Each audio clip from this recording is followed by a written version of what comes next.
बहि अन्तः च भूतानाम् अचरं चरम् एव च सूक्ष्मं तवात् तत् विज्ञेयं दूरस्थं च अन्तिके च ततः। भगवान श्री कृष्ण अर्जुन को कहते हैं कि हे अर्जुन,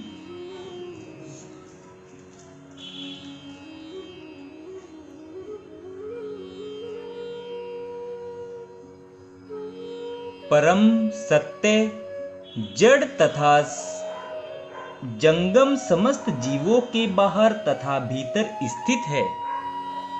सूक्ष्म होने के कारण वे भौतिक इंद्रियों के द्वारा जानने या देखने से परे है। यद्यपि वे अत्यंत दूर रहते हैं किंतु हम सबों के निकट भी हैं। तात्पर्य जानेंगे। वैदिक साहित्य में हम जानते हैं कि परम पुरुष नारायण प्रत्येक जीव के बाहर तथा भीतर निवास करने वाले हैं। वे भौतिक तथा आध्यात्मिक दोनों ही जगतों में विद्यमान रहते हैं। यद्यपि वे बहुत दूर हैं फिर भी वे हमारे निकट रहते हैं। वे वैदिक साहित्य के वचन हैं। आसीनो दूरम वर्जति शयानो याति सर्वथा। चूंकि वे निरंतर दिव्य आनंद भोगते रहते हैं, अतएव हम यह नहीं समझ पाते कि वे सारे ऐश्वर्य का भोग किस तरह करते हैं।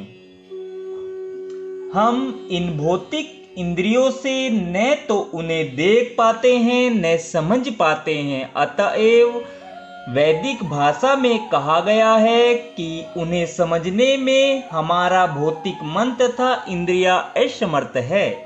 किंतु जिसने भक्ति में कृष्ण भावनामृत का अभ्यास करते हुए अपने मन तथा इंद्रियों को शुद्ध कर लिया है, वह उन्हें निरंतर देख सकता है।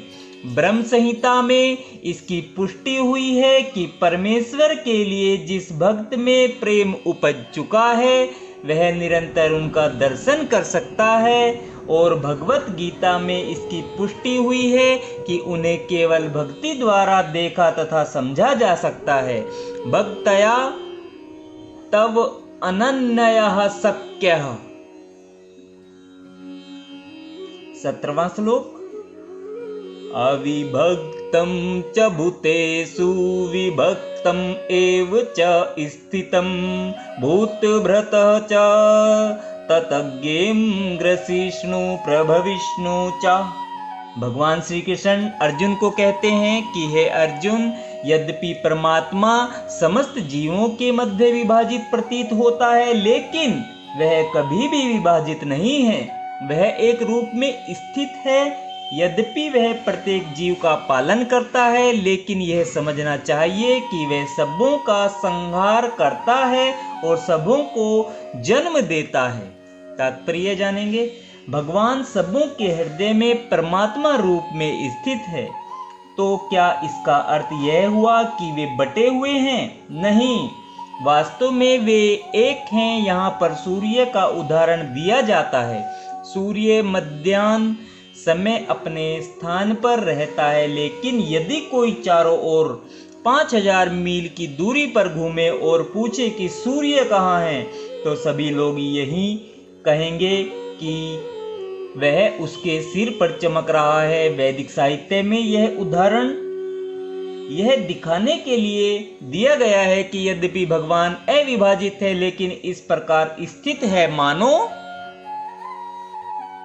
विभाजित हों।